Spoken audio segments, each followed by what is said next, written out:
Andrew Tate and the psychologist that interviewed him and got into his brain, David Sutcliffe, joins me on today's episode. We're going to talk Tate. We're going to talk modern masculinity and the challenges that men are facing right now. Enjoy the episode, chaps. It's got some gold in it. David, welcome into the podcast, mate. How you doing? I'm good. Happy to be here. Good. So you're all the way in Mexico City. I'm all the way in London. We were just discussing that it's nice and grey here and you've got a bit of sun over there. It is sunny in Mexico, although where I am, it's been raining. It's the rainy season. It rains every night, which is just delightful because you wake up and everything feels refreshed, and then sleeping in the rain is just incredible. So have it all here. Amazing, mate. Let's jump in because I want to talk about or at least I'll start with the interview with Tate. So it's a popular interview, 6.5, 6.7, something like million views. And I've watched that interview twice, once recently and once when you first released it. Super interesting, and I feel for the first time with Andrew that you pulled out some more of his vulnerable side and more of his playful side, and there were some really interesting points that you pulled out of him there. Mm-hmm. But here's one that I get a lot, and I actually get like when, particularly actually with ladies when they see the work that we do with guys, and oh, you like Andrew Tate then, and I'm like with Guff, and I'm like, no, not really, but I mean Andrew's got a lot of good points about him. But my question or my thoughts that I'd love to hear from you is when guys, whether they're in their 20s or in their 30s or 40s, and they're engaging with polarizing figures like Tate, how do they do that, but without losing their own sense of direction? That's a great question.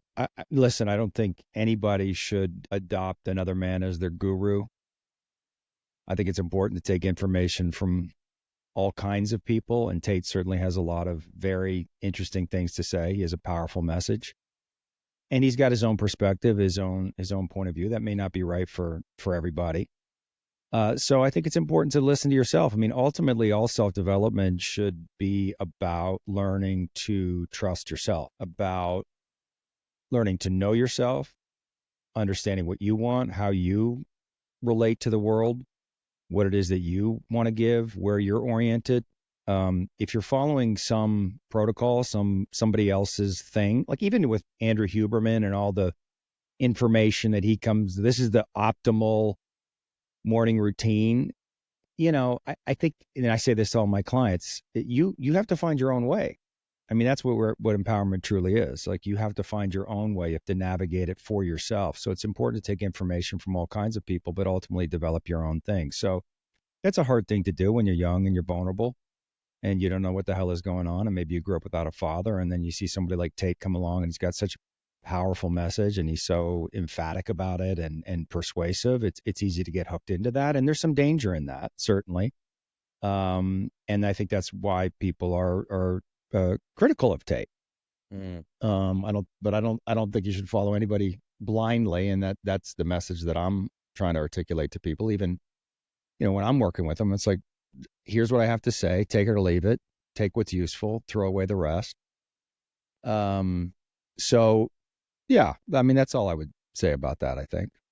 Yeah, I mean, because there are a lot of young guys that are idolizing Andrew and that are following him. And why do you think that is? Well, I think that men have been demoralized by the culture. I don't think that this, the war against men, I think that that's real. Toxic masculinity, this phrase, this ubiquitous phrase, which they claim doesn't mean that masculinity is toxic, but that's how it sounds. That's how it feels to people. And especially if you're a young person, that's the message you get. There's something wrong with you being, wanting to be, aggressive or dominant, wanting to win, wanting to accumulate money and have cars and all of that. And of course there's a shadow to all of it, but, I think because men have felt demoralized. They felt shamed, excluded, made bad. And I think Tate speaks to that. Tate stands up and says, this is what I think. This is what I believe. This is what it is to be a man. And I think that resonates for a lot of people because it makes them feel empowered in a place where they've been otherwise shamed. Yeah. Yeah. And a lot of the guys that we work with within work man, probably like 90% of the guys are mid 30s, mid 40s, that sort of range. Um, so this isn't just young guys, but there is a big confusion as to what it means to be a man, Mm-hmm. like into the like now, and a lot of guys are very I don't want to say scared, but they're definitely like they're treading on the lines of caution as to what do I, do I assert my needs? Do I speak up? Like, and if I do that, do I come across as toxic? What the fuck? Like, what? Uh-huh. Yeah. Am I being too feminine? Am I being too masculine? I fucking don't know what to do, so I won't do anything. Yeah. Yeah.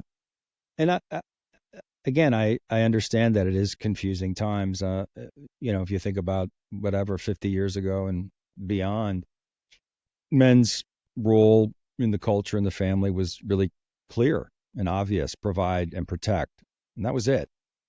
Loving your wife and children was kind of optional in the sense because we were just trying to survive and get by.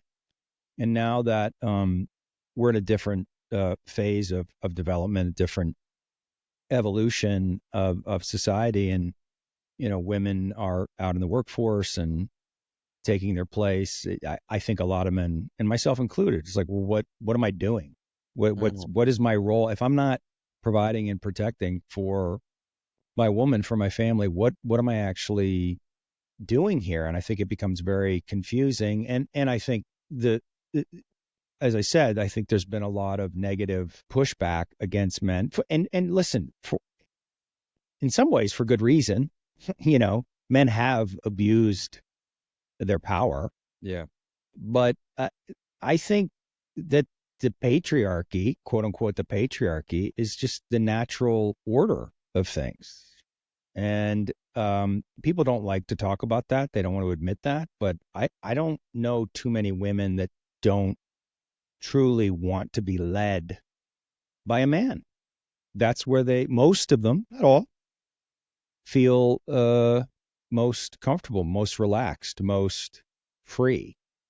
And, obviously the dynamics have changed, but I think it's important for men to hold on to the goodness of what that is. I mean, patriarchy's got a bad rap, but really at its core, what are you there to do? You create the structure, you create the boundaries, you provide the safety, you provide, and you protect. Well, that's a noble thing if you think about it. Yeah. Now, it can become distorted and become tyrannical, and it has, and that's why the pushback. But at its core, at its root, it's divine and it's good. And so reminding men of that really what is their role? It's to be of service and from that place, and that there's a responsibility that they have to lead, even if you are not seen, understood, appreciated. You have to continue to lead, excuse me, in your way. Also, I think there is an evolution happening where men do need to come more in touch with their feelings, to understand themselves emotionally in a deeper way. That's what I was trying to get to with Tate. That understanding yourself emotionally is an asset. It gives you more power because you're more present. And the more present you can be, the more of service that you can be. And if you're repressing your emotions, you're going to act out in distorted and destructive ways. So I think men are in a process of learning how to do that. And I think, unfortunately, a lot of the psychotherapeutic community, for better or for worse, it's dominated by women. I mean, Yeah. that's just a fact. right? 80, 70, 80% of psychologists are women. And so there's a bias that's inherent. I went through that in my training and I confronted it. I confronted the school. I said, hey, there's a female bias here. You guys, you don't really understand men. And there was a lot of pushback against that. People were upset and felt attacked.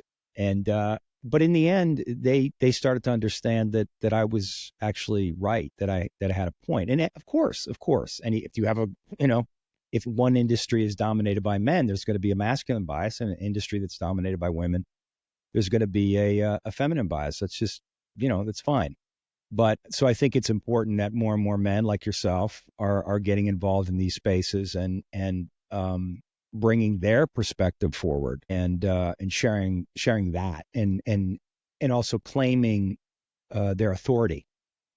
Like it's important that all of us should claim our authority. I don't mean authority over, but I mean your personal authority, and that that something, and there's impulses and instincts that you have, and they're there for a reason, and it's important that you obey them, listen to them. Yeah, yeah, absolutely. And what you said earlier about more guys embodying their femininity and embodying feeling the feelings and being okay with that. Because I go through this with so many men that we work with. It's like I don't know how to get in touch with the feelings. I kind of suppressed them for a long time. My fathers were very emotionally detached, didn't allow us or show us how to feel our feelings. That's like, how do we do that without coming across way too feminine and going way too far the other way, and then we're an emotional mess with our partners, telling them everything. So is there a bit of a medium here? Yeah. Yeah. I mean, the pendulum always swings, right? And so there may be a period of time where men overshare. They become too emotional because there was so much repression. But and that's a necessary part of it. And then you come back to balance. I mean, I did that when I first started doing this work. I wanted to share everything all the time, and was in my feminine and bringing all of this to my woman, thinking that I was being vulnerable.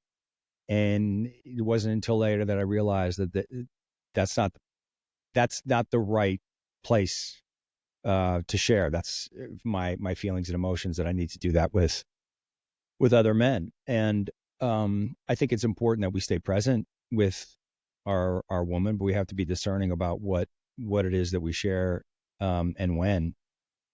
So I think that's just a natural process, and it's a refinement, and it's learning to be discerning.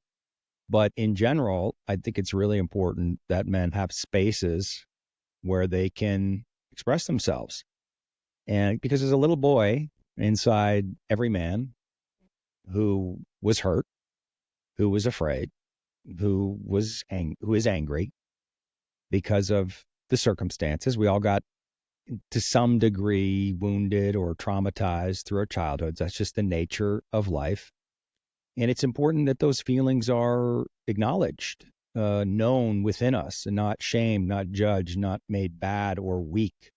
They're just there. They're neutral. And so having a place where you can go and express them, explore them, be witnessed, be seen, see that other men feel the same way, I think is very liberating and comforting for men. And then in that process, I think they can learn to be more, they become more integrated, become more whole, and then they can be more discerning out in the world about how and what to share. Yeah. Yeah, absolutely. And that I have found that the guys that come into our world, it takes them quite some time to actually come in and go, all right, I'm gonna talk to a bunch of guys about my shit.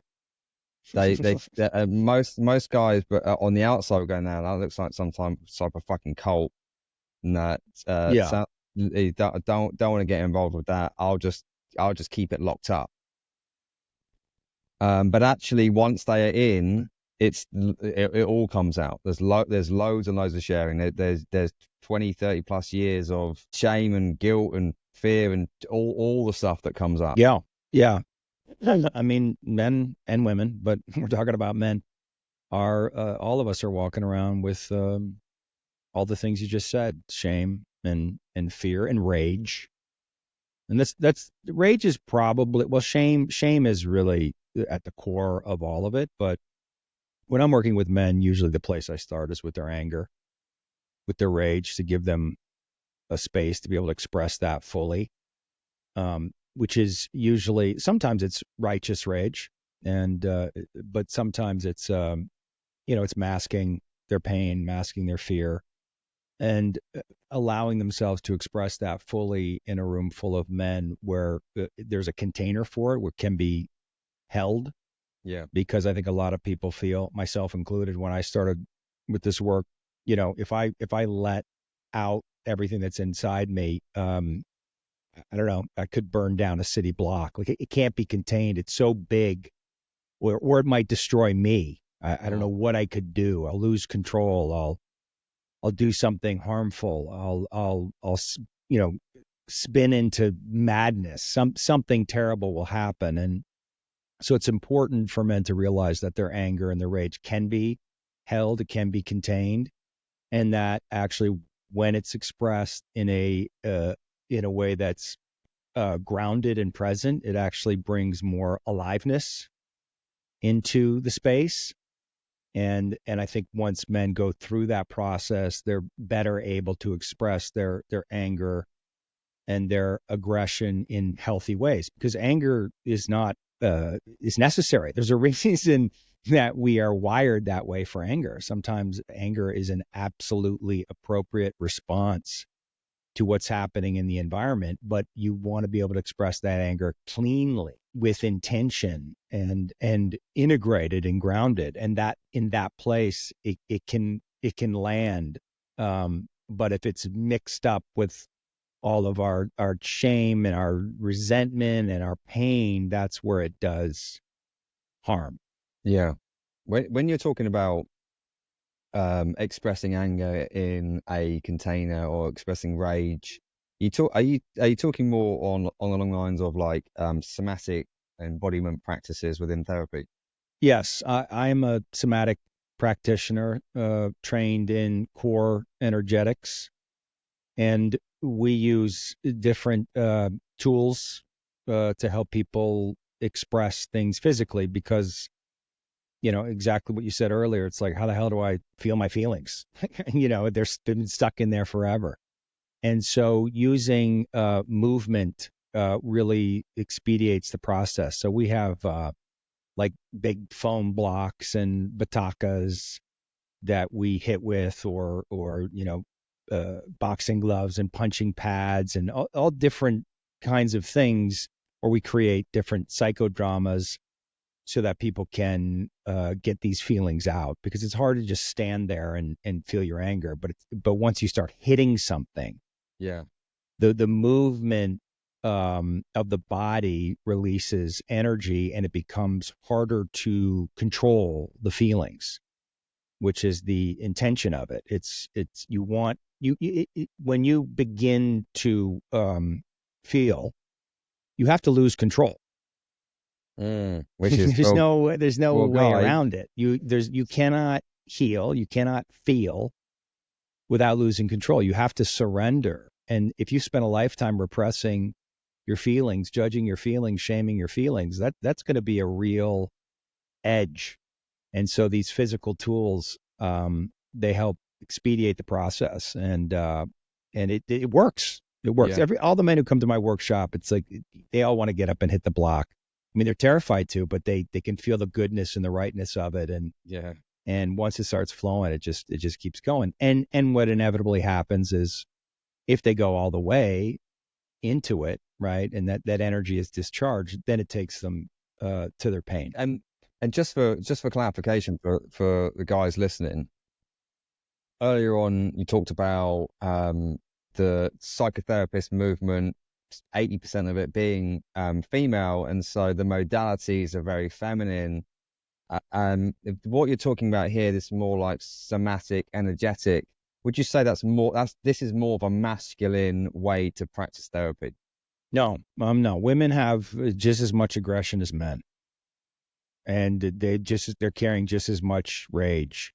So the work that I do is equally suitable for men and for women. I think um, it, men are really drawn to it because of the physical. That's why I was drawn to it, because of the physical Yes. nature of it. I mean, talking about your feelings, mapping your consciousness, understanding, oh, this is what happened to me in my childhood, and that's why I am the way that I am, and why I'm struggling in relationship, and all of that. Like mapping that is really important, and that really is, I think, the purpose of most psychotherapy. But intuitively, I think we know until we unlock our repressed feelings, not much is going to change. And for men who are less interested in talking about their feelings and more interested in just getting into the expression of it, I think this work is very, very attractive to them. I know that when I have, and I a room full of men, there's going to be much less talking than if I have a room full of women. And that's not to judge or compare. It's just that men and women process emotions differently.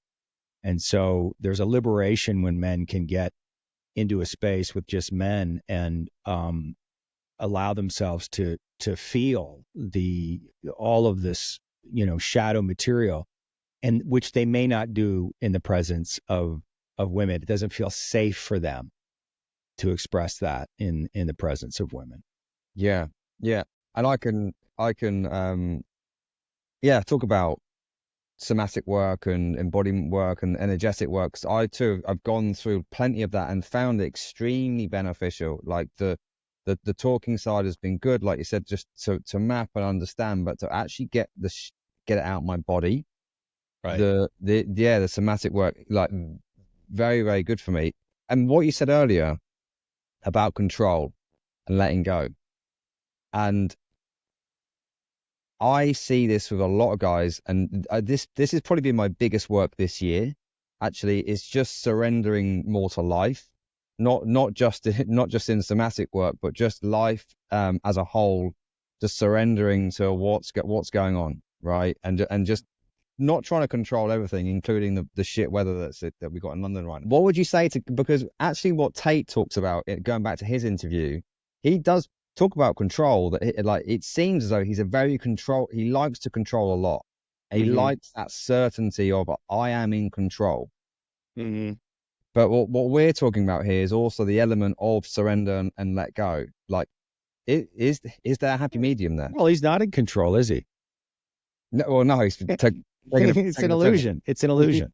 Yeah. It's an illusion, and it's a powerful one when you have a lot of skills to be able to control and manipulate the world, certainly. But it's not real. We're not in control, right? Life is in control, and our work is to surrender to that. And once you learn to truly surrender, that's actually when you have more control, because you're in the truth of what life actually is, and then you can shape and navigate, and with the power of your intention, begin to direct reality. But you cannot impose your will on life. It's just not a thing that you can do. Listen, and the reason that I know that is because I tried for a long, long time, and it doesn't work. And it left me with, addiction and frustration and body pain. I didn't know any other way. And so, exactly what you're talking about is what I'm also practicing. Am I willing to surrender to life? Am I willing to understand that there's a greater intelligence at work here, and that my own mind is not entirely reliable, that I tend to rationalize, and that if I can let go of that and give over to this greater force, this greater energy, this greater intelligence, God, whatever you want to call it, that there's a relief and a satisfaction in that. And from that place, I can actually get more of what I want. Now, that is generally not the message that is propagated in the culture. No. But if you look at every spiritual teaching from the beginning of time, that's essentially what it says. So Yeah. I'm gonna go with that as opposed to the gurus in the culture telling me that I need to go through this protocol, and once I go through this protocol and do all of these things, I'm gonna get what I want. There's value and utility in that, but if you think you're gonna impose your will on life, it's not happening. Yeah. For me personally, over the course of this year, this has been probably my deepest practice this year. This has been the year where I've had probably the most inner peace, and arguably probably the most like chaos that's also gone through like I got divorced this year.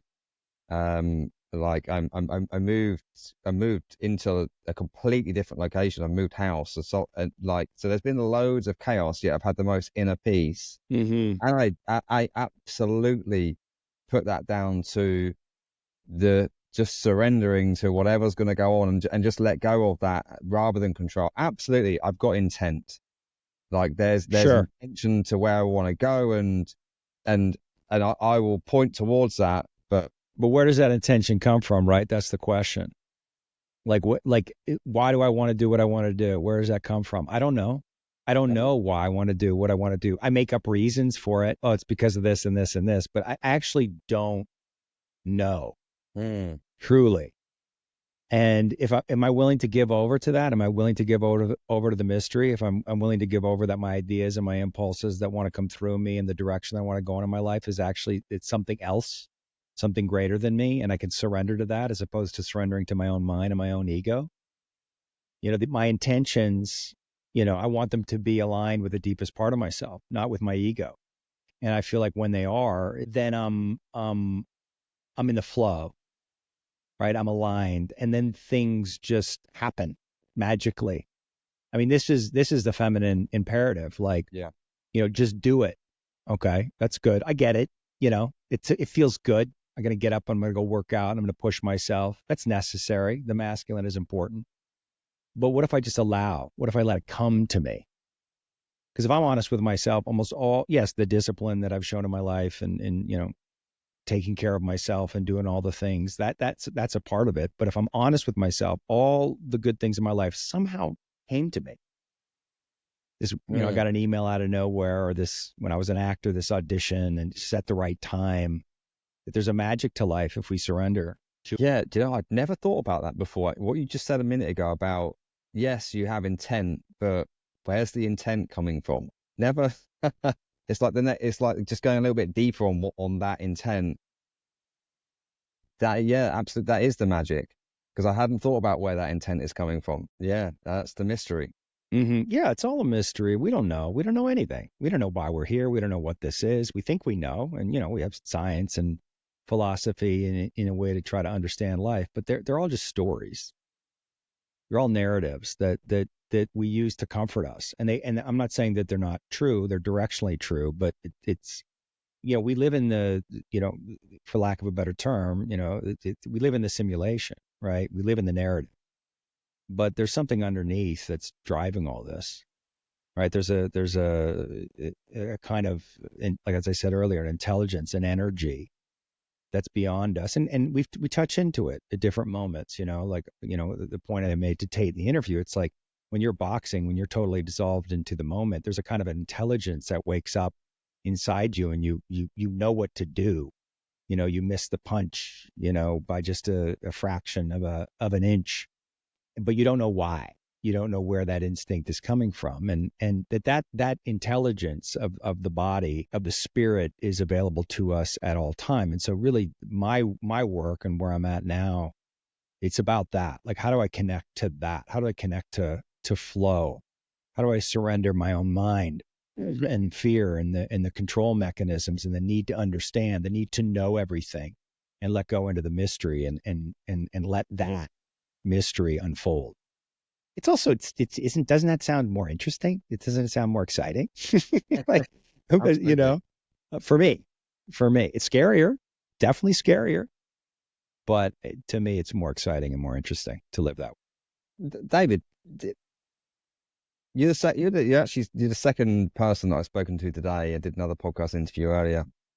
We had a very similar sort of conversation actually, and I'm thinking, is it just that because I am on I'm gearing into more of a spiritual journey, and more of a journey of letting go, and is it that I am just attracting those sorts of guys into my life, like me and you are having a conversation now, and another conversation earlier with another guy, or is it that that is the way that the world is gearing to that, and it's becoming a bit more popular? What do you think? It's probably both. I think people are waking up to these ideas. Again, these ideas have been around forever, but I also think, the Enlightenment, we in science and rationality,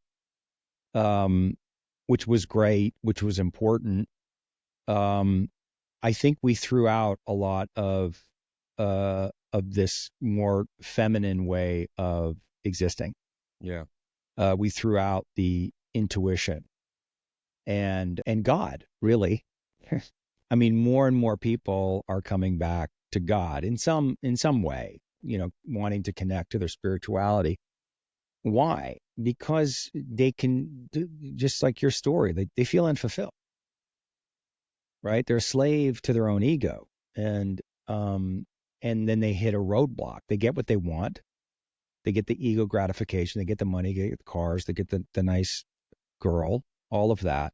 But then they're still unfulfilled, and they go searching for something else. So I think it's an epidemic in the culture. We've reached peak materialism, and you realize it doesn't matter. $1 trillion, 10 Ferraris. None of that matters if I don't have inner peace. So where do I find that? Well, you're only going to find it by connecting to God, to spirit, to something greater than yourself.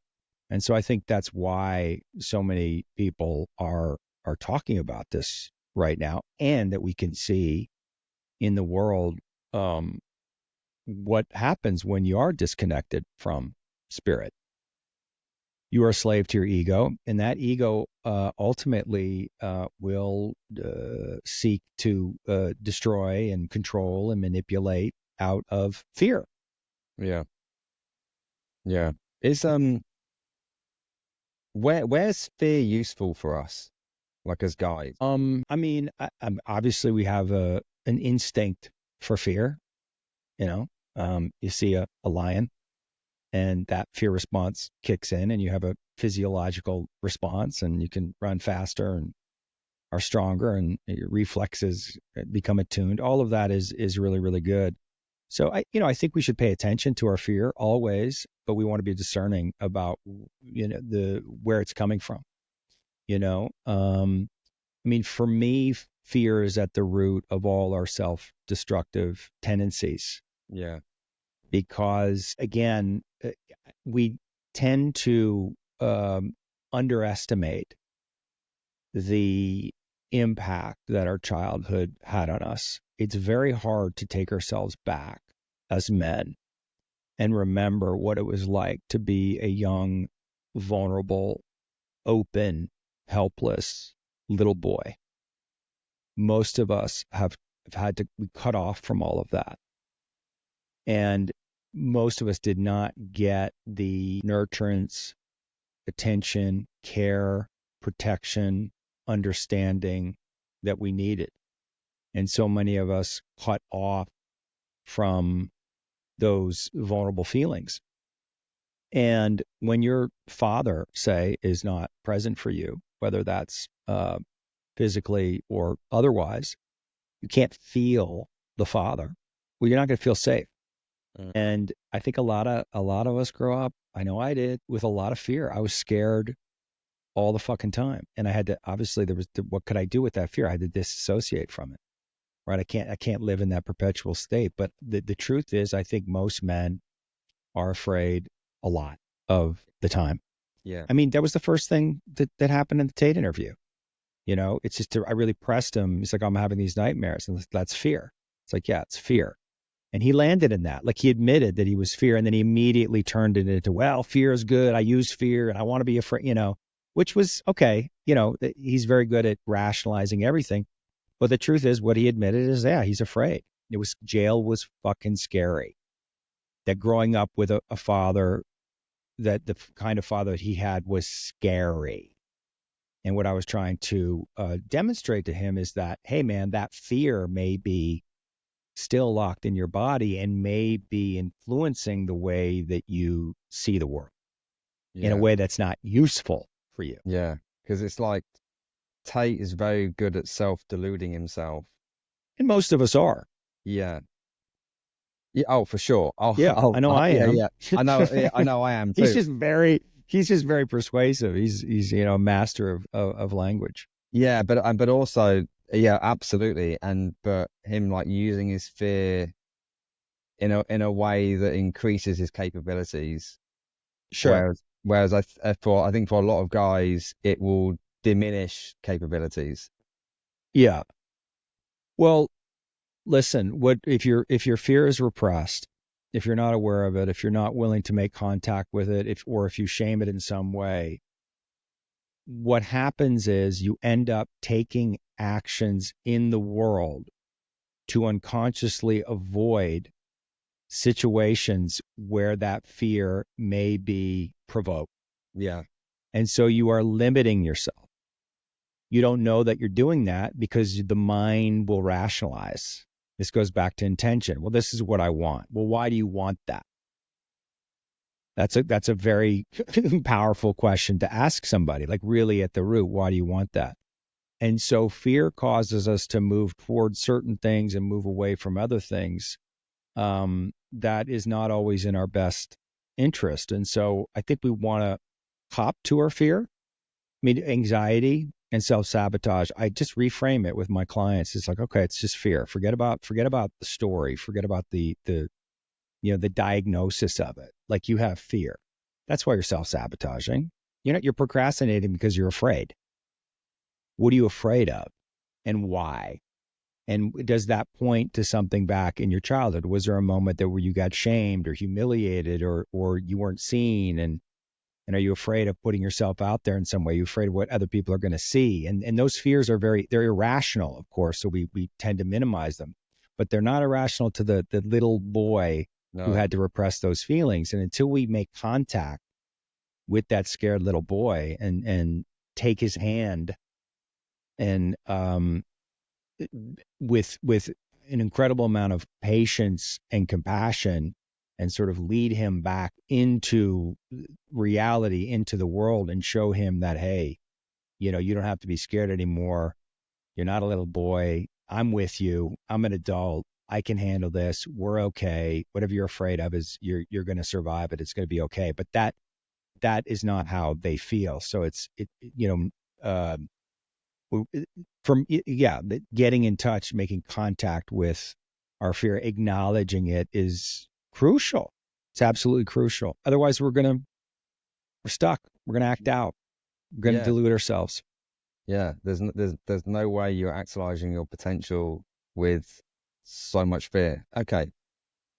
How do we get in touch with our fear? Because it's like I think about this in my own reality.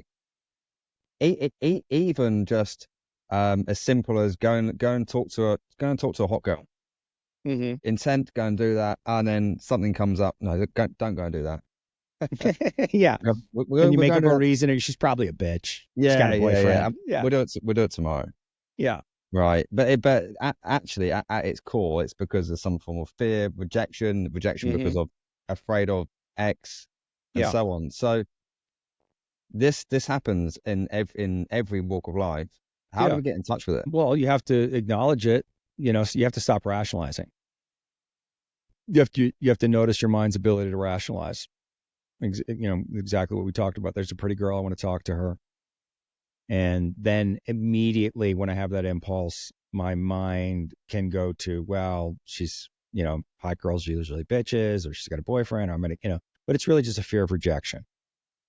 Right. And we have to understand that that's what we're afraid of, and we have to ask ourselves the question why. We have to keep asking questions, right? And without rationalizing, like, okay, I don't want to talk to that girl because I'm afraid that she's going to reject me. Fair enough. Hey, rejection doesn't feel good. But what's going to happen if I'm rejected? Well, nothing's going to fucking happen. But you know what I mean? It's just like, but the fear is it touches into this place where if I'm rejected, I'll feel like I'm nothing. Or it'll touch into the place that I have shame about my self-worth or a feeling that I'm not enough. That's the thing we're actually afraid to touch into. So we have to get to the deep root of our unconscious beliefs about ourselves and come to terms with the fact that most of us have insecurities. Most of us have questions about our self-worth. And, you could take it even deeper. Most of us have questions about our right to even exist, to just be here as I am. Okay. Most of us have shame about our desires and impulses, right? And so we want to really get in touch with all of that. And it's not easy. It's deep work, and it's confronting, and it doesn't make sense to the rational mind, which is why in some sense you have to bypass that and really catch how you rationalize. And then once you understand that, right, really understand the deep emotional root of your fear, you can create a little separation between you and the fear. And once you have a little separation, you're no longer identified with it. You see the distortion, you see the lie, or you see where it came from your childhood and how it got twisted. And from that place, you can begin to take new action. And it's in that place where you because you can't, I'd much rather, if I'm going to go off into some battle, right? I'm in the army. I'm much more trusting of the man beside me who says, I'm fucking scared shitless, man. This is insane. We might get killed, but they're going to do it anyway. They're going to go all in, as opposed to the guy like, nah, fuck this. I'm into it. We're going to fucking, they override it. Yeah. That guy is a little scary, and it's useful. I get it. But the person, who's more grounded in it is actually more reliable and is probably going to make better decisions in the moment because they're more connected to what's actually going on inside them, which in fact, being afraid in that situation is a completely rational reaction. Yeah. Yeah. And just back into the fear and understanding the root, ultimately the root cause of the fear, not just the symptoms of the fear. Symptoms of the fear is that I'm not going to go and ask the hot girl for a number, but the root cause of the fear is that actually it's rejection, but back off rejection. It's around that I don't feel that I'm good enough. Yeah. If you get rejected, what's going to happen if you get rejected? Like, what's the fear? Yeah. What's actually there? Because it's not about the girl. It's not about the rejection. There's something that the rejection means to you. And that's what you want to get to. And where did that come from? When did that start? And that's important to go and understand that, to be able to get over it. I think so. Yeah. Because it makes you more present, right? You're in the reality of what's going on. And once you understand the mechanisms of your mind, and can be present with it and have awareness around it, it's much easier to take action. Yeah, and so that's so then once you've built the separation between yourself and this, the reason for the fear, there's a separation there. Mm-hmm. It's then the next step is, well, then go and go and prove. Yeah, you have to. I mean, you got to get your reps in. You got to practice, right? That's really where the change happens, right? So you can have all the awareness, and that's great. It's important. It's a part of it. But then you have to go do the thing. And what'll happen is, if you do the thing over and over and over again, this is why these, pickup artist guys, and I think it's great. They go, okay, they get a group of guys together. They're a day in the city. You got to go out and you got to get 10 phone numbers. So they they have to talk to 100 girls. And by the end of that day, they're over it. It's like, okay, yeah, I got rejected 99% of the time, but I got a number, I got 10 numbers, and everything's fine. So yeah, the practice of is crucial. Yeah. Yeah. Because actually sitting too much in the awareness, so you're thinking, sitting way too much in the awareness, you're actually am I right in saying you sat way too much in your feminine rather than leaning back into your That's masculine, right. which you're out That's taking right. action? Yeah, that's another trick. Oh, Yeah. I understand myself, therefore I'm good. Oh, no, no, no, Yeah. no, no, no. Now you got to take action. Like you Yeah. have an awareness of what your fear is about, right? You have compassion for yourself there. You have understanding, but now you have to go out in the world and confront it. And everybody knows it's like the greatest satisfaction that we have in our lives is when we do things that were scary for us, and we come out the other side. That for me, that's all of I feel the most proud of in my Yeah. life, the things that I did, even though I was terrified. Yeah. Is that in your work with guys, where would you say do you see the most like breakthroughs from a guy that's come to see you and then he gets a big transformation? Is it in he's facing a fear and he proves to himself that he can face it? Yeah, I think that's a big one. I mean, what comes to mind right now currently is what we were talking about earlier is in relationship with women, that men have a lot of distortion about how to be in relationship with women, and they tend to defer, make themselves small, not say what's true for them, give over to their needs and their preferences. And then they wonder why they're not having success with women. Well, that's a turnoff for women. Yeah. Women like assertive men, not dicks. Well, they do like assholes. There's a reason for that, because they're assertive Yeah. and they're sort of women. I mean, listen, on a physiological, biological, evolutionary level, women are turned on by dominant men. They want to be taken. It's erotic. They feel claimed. So allowing that part of men to come through, reclaim the goodness of it, and to see that women are longing for that, even if they're afraid of it. Yeah. Even if they're afraid of it, that's okay. Let them be afraid. If you can stay present and trust the goodness of that, then you're not going to act out in weird, manipulative ways, which is why women are so scared of men right now, or turned off by men. I don't believe it's because of the Andrew Tates of the world, because but he's he's completely transparent. You can take it or leave it, but he's completely transparent about who he is and what he wants and how he operates in masculine feminine dynamics. But I think there's a lot of men who they repress their instinct and then present a quote unquote, a good guy image, Yeah. but they're really hiding their aggression. And if they're hiding it, it's going to come out in weird ways, and women can feel that and they don't trust it.